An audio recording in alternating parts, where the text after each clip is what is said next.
You're watching World TV. Kindly subscribe to our YouTube channel for more videos.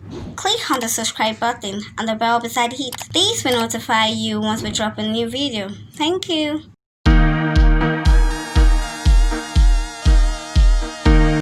Nollywood actress Dayo Amusa is +1 today, July 20, and she took to her Instagram page to celebrate it. The actress shared a video of how she was surprised by her mom and siblings. In the video, Dayo Amusa was seen giving God all the glory amidst tears as gospel artist Anifowose Yomi, popularly known as T-Praise, sings praises to God.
The mother of one likewise shared some lovely photos to mark her birthday.